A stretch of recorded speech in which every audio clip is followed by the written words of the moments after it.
is just playing. Come after me! I'm a man! I'm 40! Can't wait! Let's go!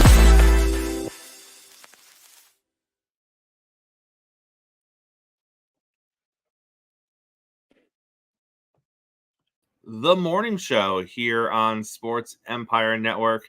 I am Chris, and of course, that is Mo. Mo, I can only imagine how you're feeling this morning, sir.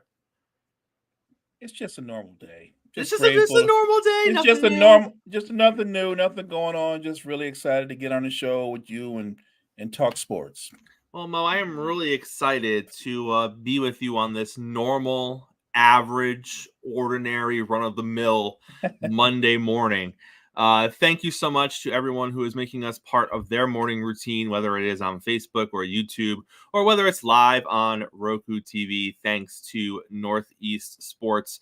We got a lot to break down this morning, Mo, coming off of championship weekend in the National Football League. We have a Super Bowl matchup. It is not the Super Bowl matchup that the script had predicted with the logo colors. Just saying out there. We're going to talk a little bit more about the conspiracy theorists later on here on the show, Mo. They're running wild with Taylor Swift and their theories. God. I know. We'll address it. But Mo, I wanted to start with this. So the Kansas City Chiefs knock off the Baltimore Ravens to open up championship weekend yesterday. And following the loss, Lamar Jackson takes to social media and he says the following. He says, "I'm proud of all my brothers. We was the 8-9 Ravens, but fell a game short to the former champs. Hats off to them. Hashtag we gonna be back and way better. Hashtag to the real Flock Nation. We thank y'all." So, Mo, I saw that last night, and I literally read it like a dozen times because I thought I was dumb. I really thought I was reading it wrong.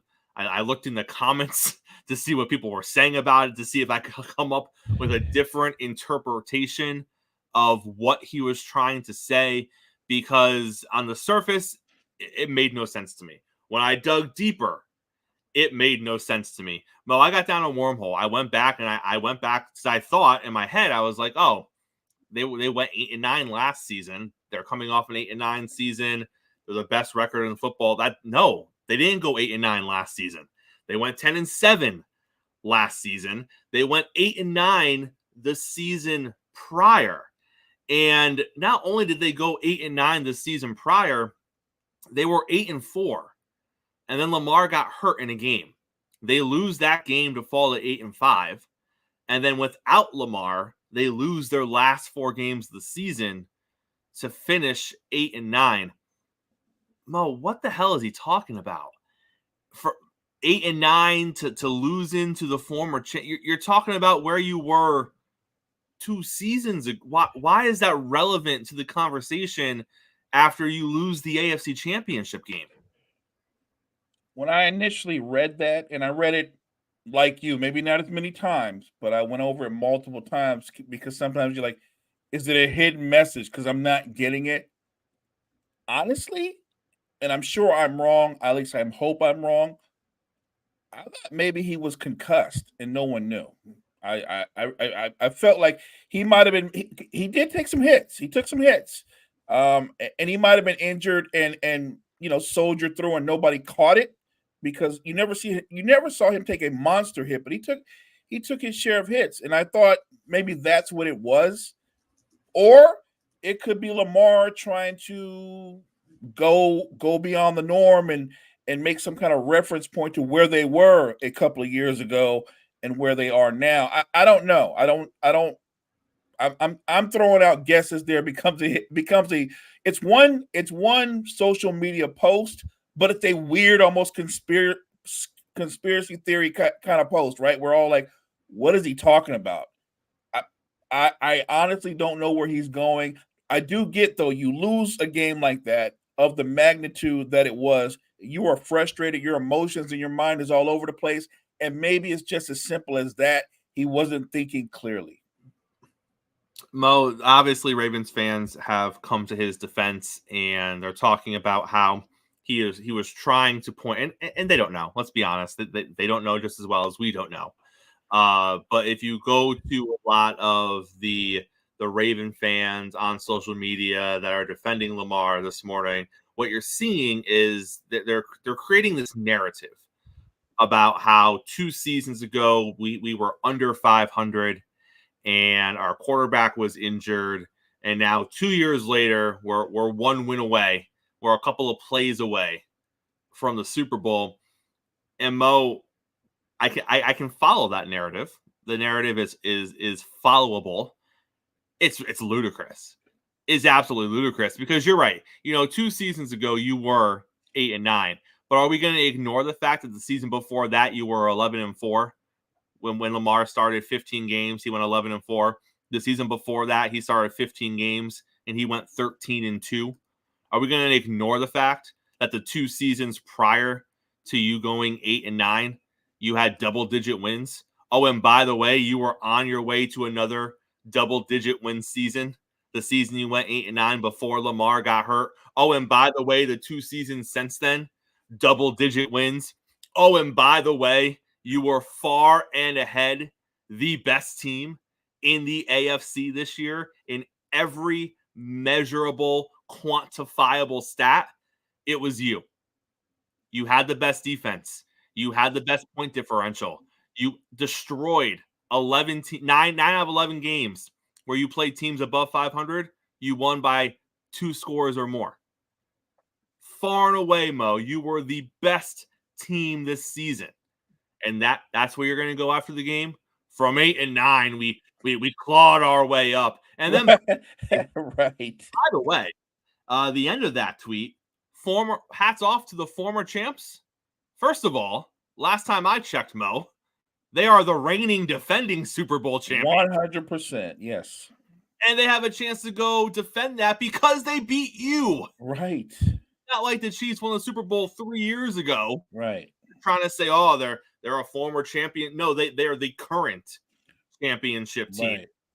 And you had a chance to make them former champs, and you couldn't. So for me, Mo, I don't know what Lamar was doing. I don't think it helps the situation at all. But let me ask you this. Lamar is going to win MVP, as he should. No question. MVP, well, let me rephrase that. I don't think he should. But his stats, I suppose, support that. I think Dak Prescott should still be MVP. But Lamar Jackson's going to win MVP. He is going to be a 2-time MVP winner that has never made it to a Super Bowl. Now, there are not many 2-time MVP winners, but all of the ones that we have had have all been to a Super Bowl. The majority of them have won it. Mo, I make this argument for you this morning. Lamar Jackson has now officially entrenched himself in a world of narratives. These narratives are not going to go away until he makes it to a Super Bowl. He doesn't have to win it. He needs to get to one. Because until he gets to one, and tell me if I'm wrong, Mo, he is going to be the greatest regular season quarterback of all time who simply cannot get it done in the postseason because he's never been to a Super Bowl. Correct. And then once he gets to a Super Bowl, if he doesn't win it, the conversation is going to change to he'll be on that list of greatest quarterbacks of all time who never won one. Marino is on that list. There's some other ones on that list as well, which is an okay list to be on. I obviously he wants one. Obviously Marino wanted one, but Mo, sometimes some of the greatest athletes in all of sports don't win. It is what it is. It wouldn't be the first time. It's not going to be the last time. But Mo, he has to at least get to one, right? Like, how do you have the seasons that he has, the team success that he has had, two-time MVP, assuming he gets it like everyone thinks he's going to this season, and never get to one? That has to be a detriment to him on some level. I get it. It's a team sport. It is. but he's also the quarterback, which is the position that takes the brunt of it in this sport. For sure. If he doesn't get to one, and he has time, guys. He's 6 or 7 seasons in. He's got still time. Still a young man. He's still in his 20s. But gosh forbid if injuries creep up or a couple bad seasons creep in, or it goes quick sometimes in sports, right, Mo? You think it's going to be there, you think it's going to happen, you think you're going to be there every season, and then you run into a stretch of 3 or 4 seasons where you only get one opportunity, maybe, because some weird things happen. I'm just saying that we don't want to assume every year they're going to be AFC championship contenders. You have to take advantage of the opportunities as they come, and he hasn't thus far. He's in a tough spot, narrative-wise. He's in a really tough spot. And to your point, Dan Marino, to me, is one of the 4, if not 3, greatest quarterbacks of all time. I'm actually on board with what Joe Montana said about him. In a different situation, he'd be the greatest quarterback of all time. That said, where Lamar's going to be at now is the expectations are going to be through the roof anyway. And you can make the case. I love what you said. This was the best team he had. The narrative was he had never really had weapons. So he had weapons. Zay Flowers, Odell Beckham Jr. He even got Mark Andrews back for this game. A good running backs. He had a strong offensive line. Everything pointed to them. This was their year. The best defense in football. Like you led with, you guys were the best team in football for the whole season.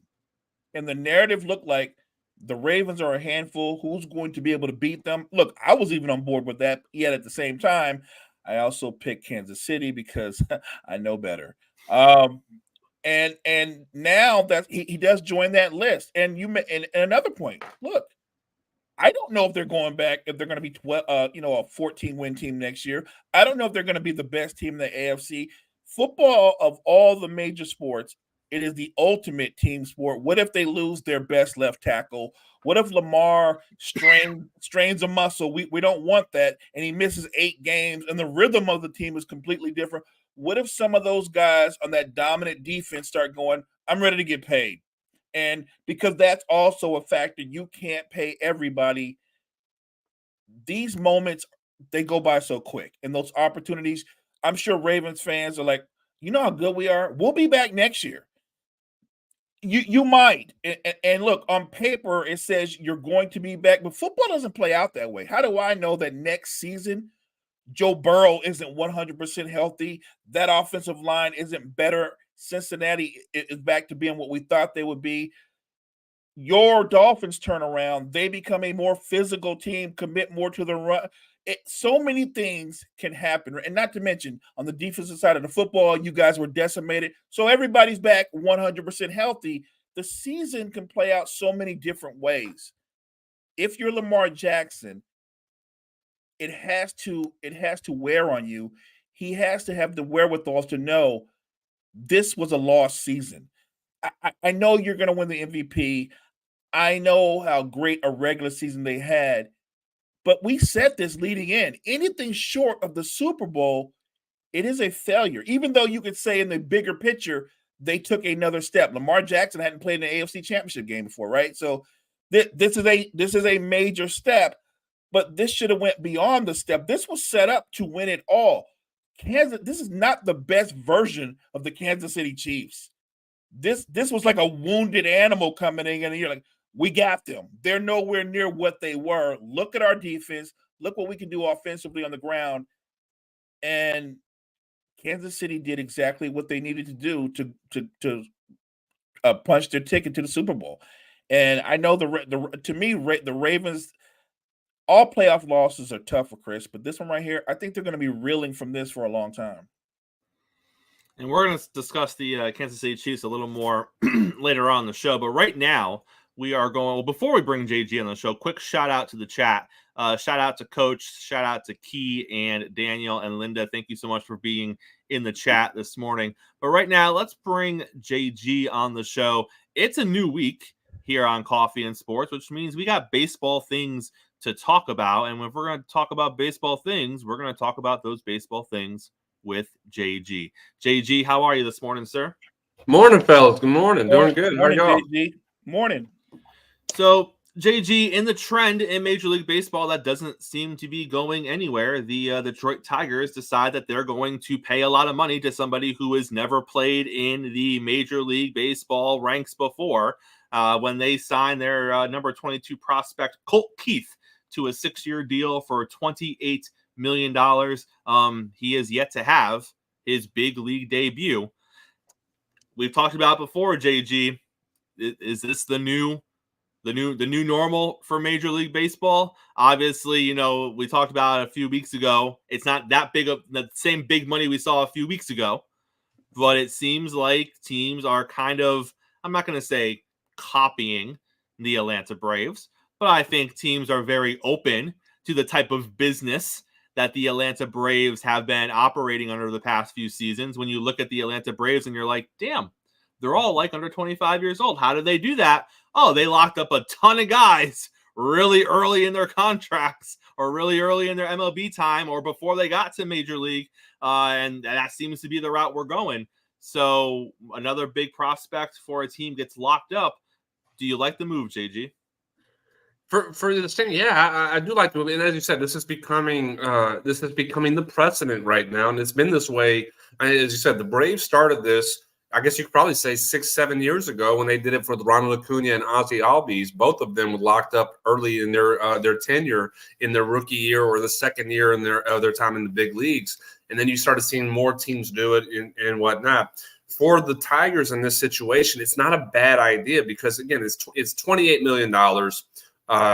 For over a 6-year period with a couple option years. So it's not like you're locking in this kid, $100 million or whatnot, as we said, for a kid who's never played in the big leagues yet. Now, this does guarantee he is going to be in the big leagues this upcoming year in 2024, unless something just absolutely catastrophic happens in spring training.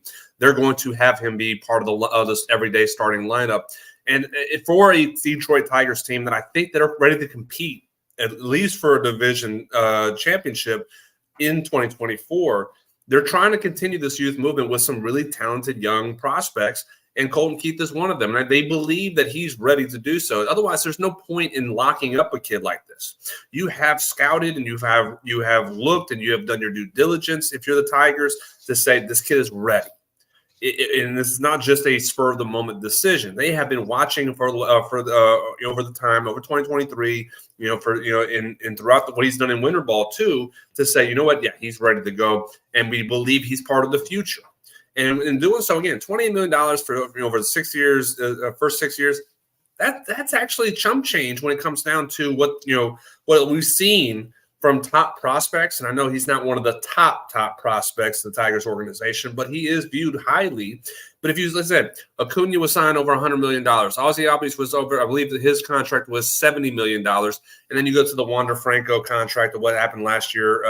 Last year it was $180 million, I believe it was. And you're signing this kid to 28. So it's a good deal for the Tigers if they are correct and they're right on their reports and what they view him to be. But at the same time, they're looking at it and saying, you don't have to be the guy for us. Just be a guy, and you be part of the core group of what we're building our foundation on. And we can see this turnaround be finally done. Our rebuild is finally over, and we can compete for the American League Central Championship. JG, isn't it such a fluid situation, if you will? Obviously, you take out the Wander Francos of the world, who it was ridiculous money, right?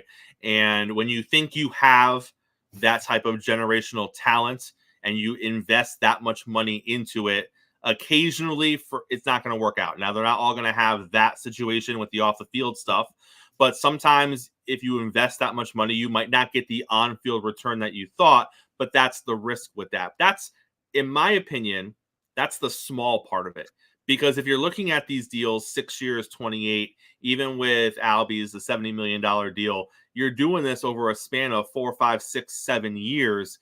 Even if they don't become superstars for you, you're still locking them in for a good chunk of time as a young player, and you're not spending a ton of money. So even if they're average ball players, it's not that bad of a risk, really. I mean, the only thing you're going to look at it, if they're terrible, if you completely whiffed and you still gave them the money, obviously that's an issue. I think it's more of an organizational issue than anything else.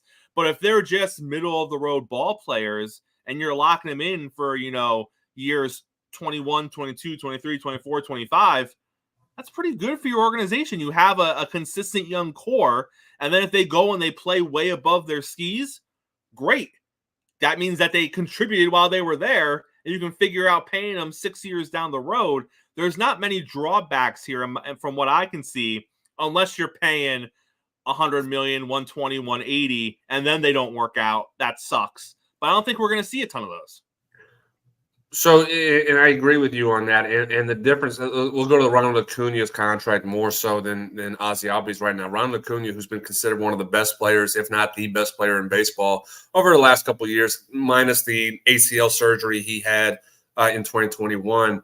But the return and what he's been able to provide. Now, think about this. They signed him, they locked him in 8 years, $100 million contract early in his tenure. If they did not do that, let's just play it out the way they didn't lock him in. He was going through his arbitration years. We're talking about Ronald Acuna being a 250, almost 300 million, right around what Juan Soto's asking for, right around what Manny Machado got, right around where Mike Trout got. We're talking about 3 to 4, Mookie Betts, $300 million player. And the Braves locked him in, basically said, look, we will get you now young, before your prime and in your prime, and then your next contract you're going to get is the big deal that you're going to want to get in at that point. So it was smart for the Braves and how the precedent has been set. You lock a player in like Ronald Acuna early now. You pay him. It's done. Arbitration is over. And what teams don't like about arbitration when it comes, it's sour grapes on both sides, where the team may say the team is trying to talk down about a player, saying, hey, we don't want to pay him because he does X. And the player is saying, well, hey, no, I do this, and this is why you need to pay me Y. You eliminated that aspect of, because the Braves love Ronald. They don't want to go to arbitration and try to talk down about him. So you tell the Braves saying, we avoid that situation. We're paying him under market value as well. And a kid who, like Ronald Acuna, who at the time was going to make $400,000 to $500,000 during the tenure beginning part, if he would have played it out through, he was going to make $500,000, not even really get to $1 million. You pay him up front right there and say, hey, we're committed to you. And now he gets his money. He gets money now. It makes sense. As you said, though, you have to be correct. If you're the organization, you have to be correct. And that's why the Tampa Bay Rays, they were getting killed for a while, is the due diligence on the character issues of Wander Franco. They apparently did not see or did not do the due diligence that needed to be done on that side of it before committing that amount of money that was necessary to do so. But for this situation for the Tigers, again, it's not a lot of money. You're for the Detroit Tigers situation, it's not a lot of money that you're committing to this kid. It works out. You're paying him. He gets money right up front. That was going to be he signed for $500,000 bonus out of high school, and now he's going to be making $2.4 to almost $3 to $4 million throughout the contract here on top of a signing bonus. It makes sense for him to do so. He's not a top prospect. So he gets money, and you secure long-term commitment for a player that you're building around, or you're hoping to be part of the foundation of. So that's why you see more teams doing this. If they are correct on the scouting side of their own players, it works out both ways. And like you said, JJ, you're talking about kids who they're coming to the table, and the team is saying two things. One, we want you here for a long time, 4, 5, 6 years. 2, we're going to give you a nice chunk of money right now, which is music to their ears. That's security. That's security for the future moving forward. And then, like you said, with the arbitration stuff, we don't have to have those awkward conversations. We're going to put all of that to the side for the next 4, 5, 6 years, and we're just going to play ball. And in 4 or 5 years, we'll see what happens. We'll see where you are. We'll see where we are, and we'll talk business then. But it makes things a lot cleaner on both sides for everyone. Speaking of clean, JG, we got some new uniforms popping up in Major League Baseball, and we got one uniform going away. Well, let's start there. And probably something that I can only classify as a Washington Nationals move. There's not much to talk about that organization. But one of the things that fans actually enjoyed were their Cherry Blossom City Connect uniforms. Some didn't like them, but overwhelmingly, that was a popular uniform in the City Connect line. And Washington has decided, we're going to discontinue that after this season. JG, what is going on in Washington? Like, come on. You don't have a lot to cheer for if you're a Nationals fan. Your fans love one of your throwback uniforms. It's additional revenue stream. And now you're just going to get rid of it because come on. What are we doing? And that goes towards Nike as well. They, again, Nike's with their uniforms and whatnot, and they're doing, they want to change up certain areas on it. I agree. I actually, even though they're a rival of my Atlanta Braves, I did like the Cherry Blossom jerseys. They were different. They were a little bit, they had that for an organization that in DC does not have a lot of history, does not have great history. Now, what I would be interested in DC, and I know it'd be very difficult to do because there's no ties to it other than that where the franchise switched from. I kind of want to see the Expo uniforms come back and at least be, at least a game or two. I know that's be difficult because that's a team from a different city. All right, it's a different city, but we have history of seeing that. We have seen like the Dodgers wear Brooklyn Dodgers jerseys, and again, same name. I get it. We have seen Washington Senator jerseys in the past from the Texas Rangers or the Minnesota Twins.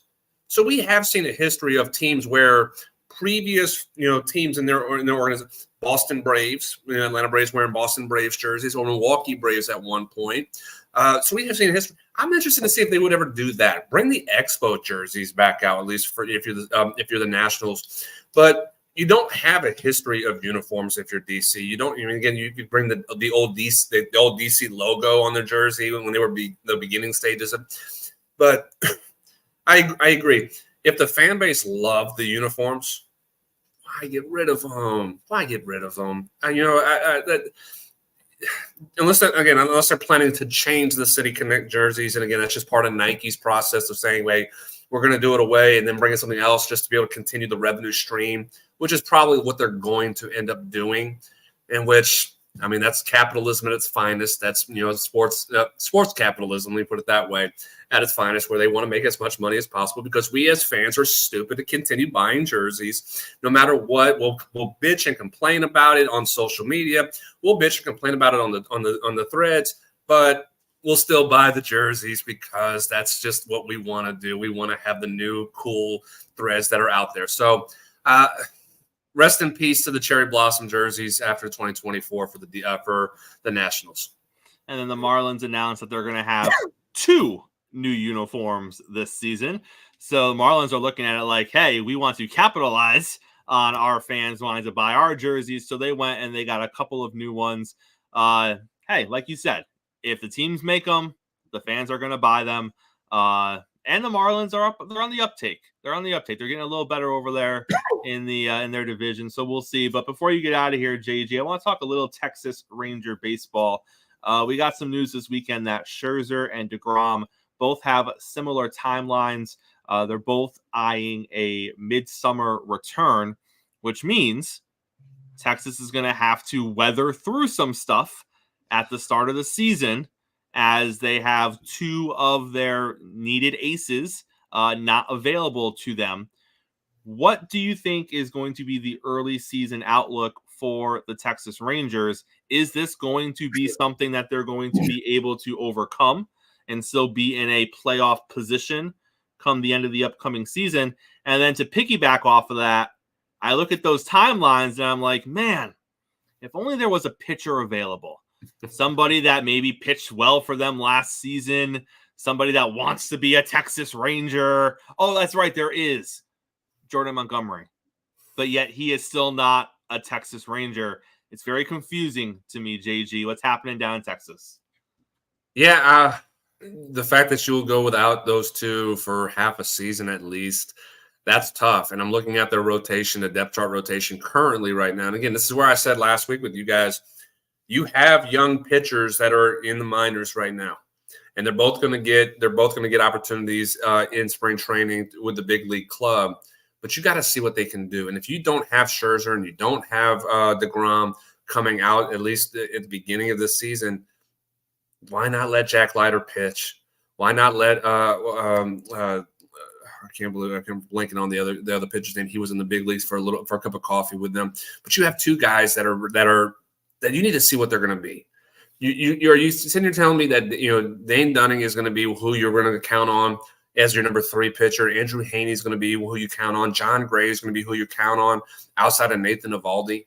And are we even sure Nathan Eovaldi is going to pitch as well as he did in 2023? That was a great season for Eovaldi. I'm not taking anything away from him, but that was one of his better seasons he's had in his career. Is how he pitched in 2023 for the Texas Rangers. Is that going to be repeated at this stage of his career? I don't know. I agree. Jordan Montgomery's out there. He wants to be a Texas Ranger. Why are you sitting on your hands? Chris Young, why are you sitting and waiting? Heck, Kershaw is out there still too. Figure out how to get one of them or potentially maybe both of them, and it takes some stress off your rotation because your bullpen was taking some bumps and bruises throughout the season last year. They pitched really well in postseason, but you lost some pieces again. You lost some pieces in that bullpen. So your pitching overall is not in a great position entering 2024. I don't really understand why we're waiting and sitting and wondering why Jordan Montgomery is not signed yet. And again, as I said to you, and I'm speaking rhetorically because I do know, because he's waiting for Blake Snell. I think that's the biggest issue. He's waiting for Blake Snell to sign. So it made, and also devil's advocate here, perception is, is 2020 or hindsight's 2020 here. Perception is not always reality. It might be that the Rangers are trying to push to get Montgomery, but he's the one who's sitting and waiting, saying, no, not yet. I want to know what Blake Snell's signing for so I can see how close I can get my market to be what that is. He won't get Blake Snell money, but he can get as close as he wants to because he knows he's a good pitcher. He's not elite, but he's a good pitcher that will get something relatively in the area. That's what he's hoping for, to get something relatively in the area. So he may be the one that's kind of sitting and waiting, and the Rangers are the ones who are trying to make something work, and they have to figure out, is it going to be Montgomery or is it going to be Kershaw? Who's the guy that we want to go get more right now? Well, the younger option would be the better option in Montgomery. For financial purposes, it could be Kershaw. Again, as we said, Kershaw pitched really well in 2023. It's just a matter of, do you want another injury-prone pitcher to go with DeGrom, to go with Scherzer, that may not have as many opportunities in 2024. That's what I think. If you can get Montgomery, do what you got to do to get Montgomery and put him in there. But you also have to see what the young kids can do. Is Jack Leiter a big league pitcher? That's the big question. If he's not, trade him. Get rid of him. Go and make an offer. And I'll say this because I said this with you guys before. If Jack Leiter's not in your future plans, package him to the Mets. Go get Pete Alonso, put him at first base, and then you can be able to free up a little bit to do what you need to do in the rotation at that point and say, all right, let's go. But a decision's got to be made on some of these kids that you have in the minor leagues. They have to see what he can do, and this is the opportunity. 2024 is the opportunity to do it, especially when Scherzer and DeGrom are not going to be healthy to start the season. And who knows? Maybe Texas is looking at this saying, Snell wants 150. We could base an offer to Montgomery off of the 150. But maybe he doesn't get 150. Maybe the Yankees come back and they're the only offer on the table, and they drop it down to 140. You don't know. So maybe Texas is looking at say, well, we'll wait till Snell signs too, because we don't think his market is going to be that great, and we're not going to overpay for the second best pitcher on the market.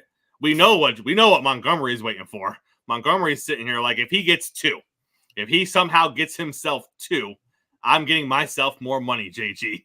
If he's at 150, I know what I want to be at. But if he can get himself more money, I want to get myself more money. And we're getting into that weird time, aren't we, JG, where they're going to be reporting soon. We want to get deals done. Is someone going to get trigger happy with Snell and just give him the money to get him into camp? Clearly, he's not going to budge, at least for right now. How much longer can we push this out? It's almost February. Who blinks? It's got to be the players at this point.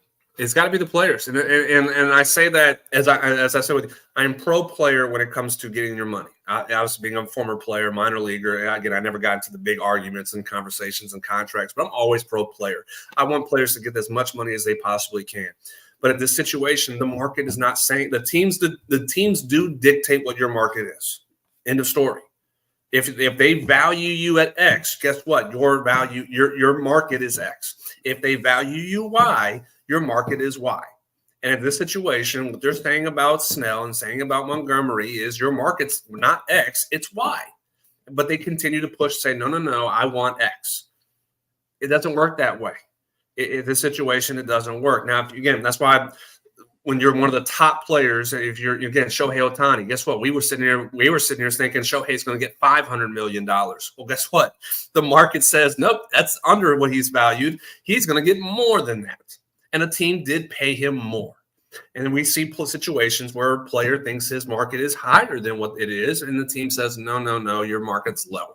And that's what the situation right now is. You got two pitchers that are in their 30s, in their early 30s, and Snell's 30, 31, Montgomery's 31 years old. And you're going to sit there and say, well, hey, you may think your market's X, but it's not there. It's Y.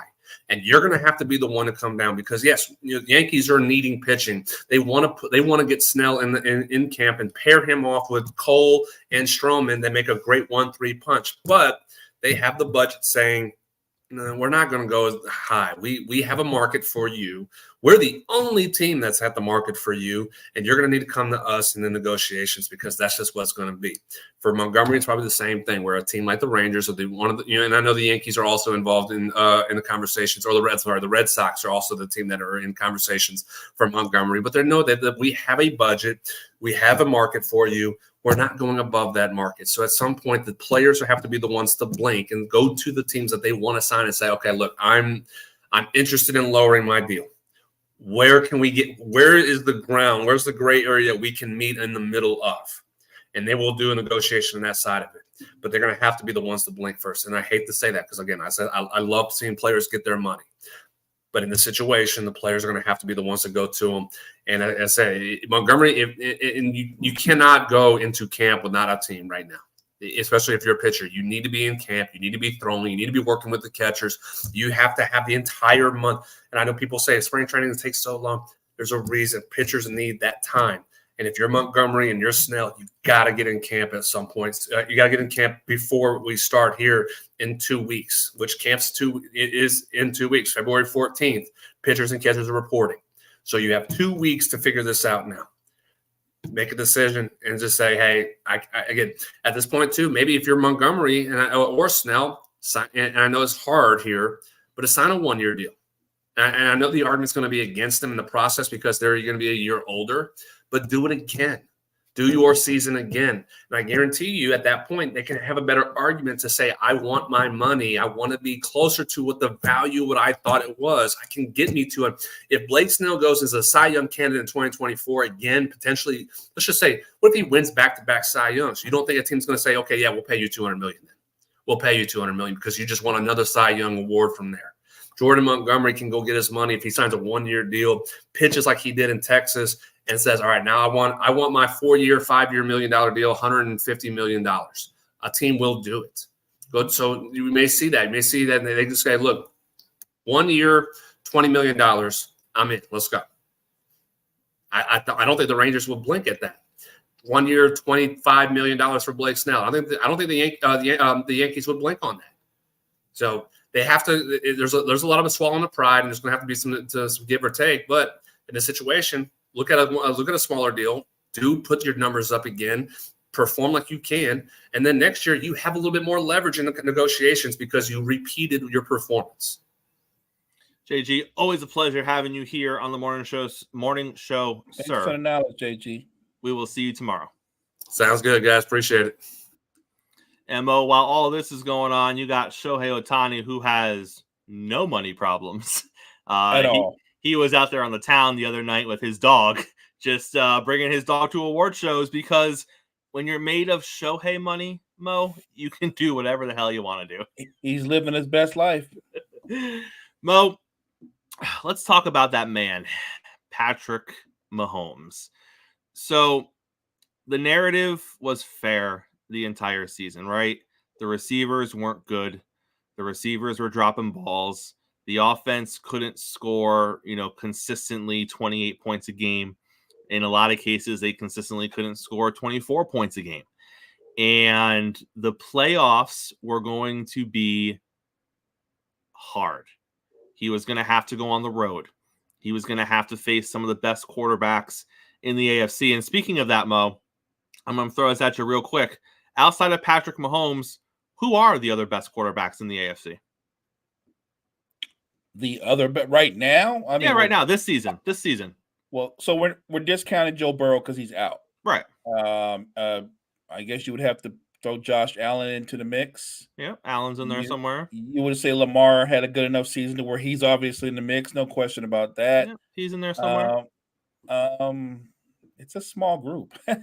When I think about it. Look, I think Tua's underappreciated. Never mind how the season finished, but he's got to be in that mix as well. So yeah, and Mo, that was perfect because you just named all the quarterbacks that Patrick Mahomes went through on on his way back to the Super Bowl. So you look at this season, and we have a chance to breathe now because we're there. The two teams are there, and we're going to spend 2 weeks talking about this. But you come to the end of the season, the Ravens have the best record in football. The playoffs go through Baltimore no matter what.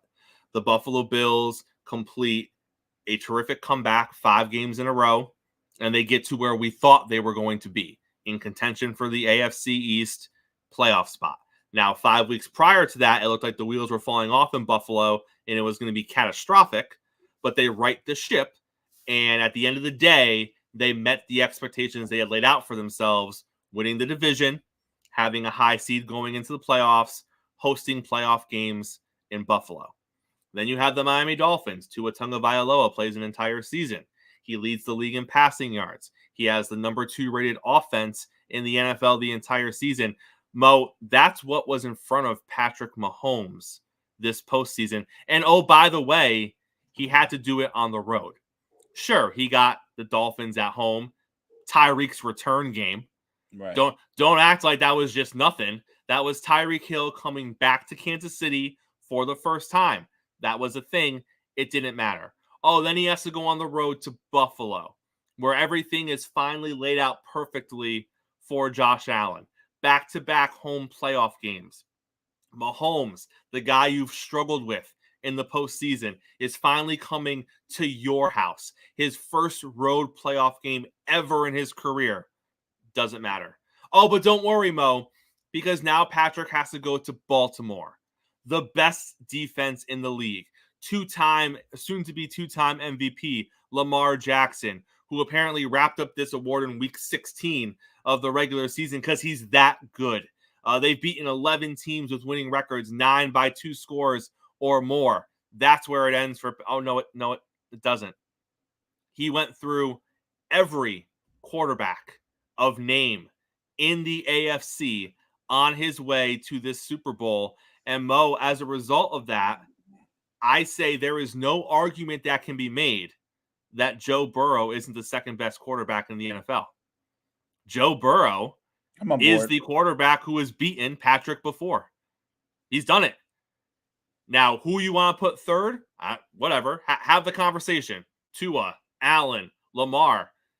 But the distance between Patrick and the rest of the field in the AFC, Mo, it's never been bigger because of what Patrick Mahomes did during the postseason this year when he wasn't going to have his best team, when he wasn't having his best season, when their backs were against the wall.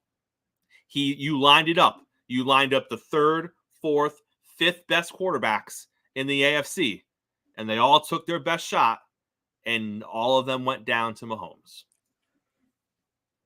I watch Mahomes play, and he still surprises me to this day. Although this particular matchup versus the Ravens, we had this conversation, and I said, he's going to milk the clock. He's going to dink and dunk. He's going to control the clock, and he's going to frustrate that Ravens defense by doing so. He's also going to put pressure on the Ravens offense. And I thought he completely controlled the game. Now, granted, to be fair, that Ravens defense is a great defense, and Kansas City did not score in the second half. Five drives, 5 punts. But that goes both ways. Kansas City's defense pretty much dominated the Ravens offense except for the late score. I was impressed with the way that Kansas City, led by Mahomes on defense, along with Andy Reid, the game plan, knowing we have to have the patience to dink and dunk, to run the ball. We are going to go on a long drive. We're going to milk the clock. And it worked to perfection. And what I thought was going into the game, the Ravens is the most physical team in football. I felt like, and you can see it right throughout the game, the Ravens were frustrated that their physicality didn't deter the Chiefs at all. Like the Chiefs defense was every bit as physical as the Ravens. The Chiefs offense, they got physical back with the Ravens. I thought the Ravens frustration, it just came out. The dumb penalties, they just got overly aggressive. And I think it was one of those things where they weren't used to another team, at least to that point, punching them back in the mouth. It hadn't happened to them. And they didn't know how to respond to that. And Lamar and the offense didn't know how to respond to a defense who shut them down. When he ran, they had a spy. They kept him in the pocket, made him more of a passer, and there was a struggle. This all begins, though, and ends with what Mahomes does to you mentally. The leadership of Mahomes combined with the great play calling and game plan of Andy Reid, the defensive cohesiveness of Spag's unit, it was amazing. But it all begins and ends with Patrick Mahomes, Chris, you're right. And here's the crazy thing. So right after the game, right after the Niners game, I have no shortage of people obviously hitting me up, and they're going, you shouldn't have won, blah, blah, blah. But then one guy goes, well, I mean, you won, but now you got to play Mahomes. So there's that. And he goes, and your defense isn't as good as the Ravens defense. So what do you think about that? And I was like, I'm not going to think about it. I'm going to be happy with this win. I'm not saying you're wrong, but I'm going to live in the now and not stress over having to play Patrick Mahomes. Mo, the the Baltimore Ravens ran the ball 16 times in that game. 8 of them were Lamar Jackson. 8 of them were the rest of the team. Early on in that game, they had 3 carries for 17 yards between 2 of their running backs, and that was it. That was it. They did not run the football. Lamar Jackson completed just over 50% of his passes. When you force Lamar Jackson to just be a thrower of the football, it doesn't always go the way that Lamar wants it to go. And say what you want. You can sit here and say, I don't like Lamar. You can sit here and say that, it's just one of those things. But at the end of the day, if you look at this entire season for Lamar Jackson, you look at his previous MVP season, running is very much a part of his game. When he has to just throw the football and he doesn't get the big dynamic plays with his legs, he is a different quarterback. And it's okay. It's not the end of the world, Mo. His legs are what make him special to a certain degree. But if you don't have a follow-up act, if they take away that part of your game, you're going to have situations like this. And I think it's fair to say that his playoff career, he has struggled a little bit with that part of his game. But Mo, we can't talk about the Ravens game and not talk about young Zay Flowers. Oh, gosh. Absolutely blew up his game late in that game. So the Ravens they're down by 10. They're trying to mount their comeback. Lamar hits Zay Flowers. It was broken coverage. I don't know what it was. Zay was wide open. There was just nobody around him. And he runs and he gets another 25, 30 yards after the catch. They're down around the 10-yard line. But unfortunately, as he's getting up, the defender is kind of pulling on him a little bit. So Zay throws the forearm into the defender's chest. He spikes and spins the ball at the defender's head. And then he does the stand-up chest puff over the defender, which obviously is going to draw a flag for taunting. Now, I don't think the push was going to draw a flag. I think he could have got away with that. But once you spin the ball next to the defender's head on the ground and you stand up over him and Right. puff out your chest, you're going to draw the flag every time. Then a couple plays later, he fumbles the football going into the end zone. Fast forward after that, when he's back on the sidelines, he now has a hand laceration because he's punching the bench and he cuts open his hand. I know he's a young player, Mo,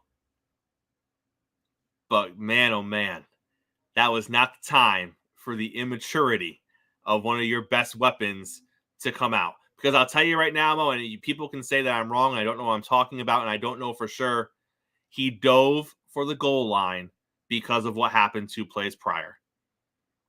That's what it was. I don't think he does the full body layout in that situation if the taunting play never happened. If he just gets up and it's just a great play, and then 2 plays later he's in that situation because they didn't have to get in there, I think he throws his body for it, but I don't think he makes that effort. I think he was trying to redeem what just happened with the taunting play. Because what was going to happen there, Mo? He was going to get that touchdown, and he was going to go puff his chest again to show that, he is the guy. It didn't work out that way, Mo. That's exactly what's going to happen. It's unfortunate. And he's a terrific young player. And you're right. He lost his composure, but it kind of goes to what I said earlier. The Ravens as a team lost their composure Across on both sides of the football. And I think the Chiefs, we can say the Ravens choked. I think the Chiefs beat them. I think it's a combination of both for sure, just because of the fact they had over 200 yards in penalties, man. Right. 200 yards in penalties in the AFC Championship game. That is all. And they're not like that's controversial. They're not controversial. They're legit penalties that you're losing your head. And where is the leadership? I'm talking about not just on the sidelines, but on the field. Like they found Flowers as a rookie, but Roquan Smith is a veteran leader, and he's doing the same thing. Like they completely blew themselves up. And again, I go back to the reference. I think their frustration grew because they had dog walked everybody, Chris, and they thought they were going to do the same to the Chiefs. And late in the game, they're trailing and they're feeling the pressure. I think they just lost their composure because they weren't used to another team being able to match their physicality, and it showed. And Mo, to your point, the defense did their part. So if you're the defense, at what point are you like, what more do you want us to do? We have completely shut down Mahomes and the Chiefs. They're not scoring in the second half. We have lived up to our end of the bargain. What is the offense doing? Why do we only have 7 points? Right. And I get it. You're not going to call out your guys. They're your guys. But when the expectation is Super Bowl and the defense has done their job, and you look across at the other unit and it's only scored 7 points, Mo, and you're getting late in the third quarter, start of the fourth quarter, at some point you're just like, we can't keep doing. They did, but at some point you're frustrated because what more do we have? Do we need to score now? Is that what it is? Right. And that's when you start seeing the little extra, right? And what does the little extra get you? Oh, it gets you the roughing the passer call that was late in the game, which was a roughing the passer penalty, by the way. But that's what's going to get you. It's going to get you a pass interference because now you're like, well, they can't score again. If they score again, our offense is never going to get that many points. So they definitely can't, all that stuff starts to build. But let's do this because as much as their defense kind of fell apart and kind of lost it yesterday, Mo, what about that Detroit Lions defense? Woo! You go up. The Lions had 2 separate 14-point leads in the first half. They had a 17-point lead going into halftime. Mo, the 49ers were getting spanked. The Detroit Lions were the best team on the football field. They had the energy. They had the playmakers. They had the game. Then you come out in the third quarter, and Brock Purdy rights the ship. They score 17 points in the third quarter. They come all the way back to tie the game. 4 or 5 minutes into the fourth quarter, they kick the field goal to go up and take their first lead of the game. Now it's 27-24 with about 10 or so minutes to play. And if you're Detroit, you don't know what just happened. You just saw a 17-point lead go away in a quarter, just over a quarter. Your offense completely was unable to do anything in the third quarter and the opening of the fourth quarter. The emotion, everything you had in the first half, gone. And for me, Mo, I have one takeaway from all of this. The Brock Purdy slander is no more. If you want to speak negatively about Brock Purdy, you can go do it somewhere else, because they didn't look great against the Green Bay Packers. Brock Purdy let him back. He had the drive when he needed the drive. All right. Coming out of that game, what was the talk? What was the narrative? Well, he played like crap for 3 quarters. He had one good drive at the end of the game. Right. It was the game win. Okay, fine. He had one good drive. Mo, he came out in that third quarter down 17 points with the Super Bowl on the line, and he was flawless the way he led that offense. That is a winning quarterback right there. I'm not saying he's ever going to be elite. I'm not saying he's ever going to be a top 5 quarterback in the NFC. Right. But on this team, in that system, he is the guy. And the negativity needs to stop with Brock Purdy. He made plays with his arms and his legs. Like I think he had bigger runs than Lamar Jackson had in his game. Like Purdy showed you he had wheels. He was making some throws that were really impressive. It was really the tale of two halves. I remember on Friday, Ryan Clark, soon to be a fan of the morning show, said the Niners are a bully. When you punch them in the mouth, the bully can't take your lunch money anymore. I thought in the first half, as I'm watching it play out, Detroit not only punched them in the mouth, I thought they kicked them in the leg, put their hand out and asked for their money back. I thought Detroit literally became the bully in the first half. As a Niner fan, I'm staggering. Like, what is happening when a team rushes for almost 150 yards in the first half? You're in trouble. I thought, we're done. 150 yards in the first half? Well, Detroit's just going to come out and get another 150 yards. And to the Niners' credit, the defense stiffened, but I also thought Detroit helped them by going away from the run. Yep. They didn't run the ball as much. I thought Dan Campbell and the OC got a little – they got very Shanahan-like, if you will. They got cute, and you didn't have to get cute. You had been the more physical team in the first half. Just you should have stayed the course and tried to remain the more physical team. But what they did was they made some mistakes. The Niners started feeling good about themselves. The defense got aggressive. And then on the offensive side of the football, like you said, I thought Purdy took over the game in the second half. Brock Purdy was the best football player on the field in the second. Well, him and C-Mac. Brock Purdy and C-Mac were the two best players on the field in the second half. And I felt about that game, Chris, much like the Ravens game. You go away as a Niner fan going, I'll take the win. But, man, that was close. Detroit should have won. The Lions should have won that football game the same way the Ravens should have won that football game. And yet, when you needed to, he didn't lose the game by any means. But Jared Goff didn't make throws when now granted, he did have a couple of major drops. His receivers looked like Patrick Mahomes receivers throughout the season. When they needed it in the big moments, they got a case of the dropsies. And I thought that Dan Campbell, when he needed to gamble, he didn't gamble. When he needed to take the points, he didn't take the points. Had he taken the points a couple of times, it literally would have changed the situational football. It would have changed the momentum of the game. I thought Dan Campbell outcoached himself.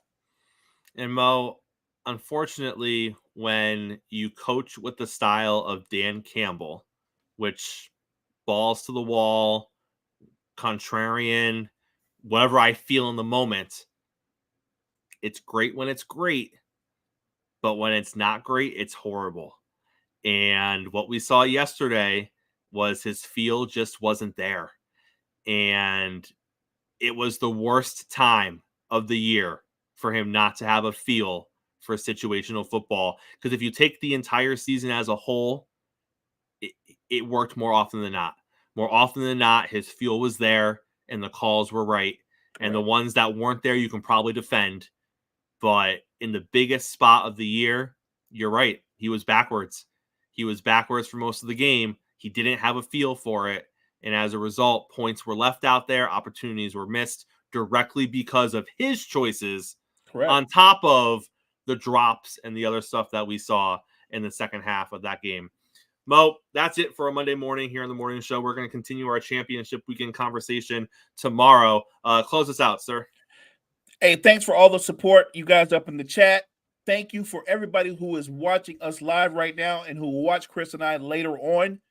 Check out all the great content we have to offer for you at Sports Empire Network. Check out the Empire.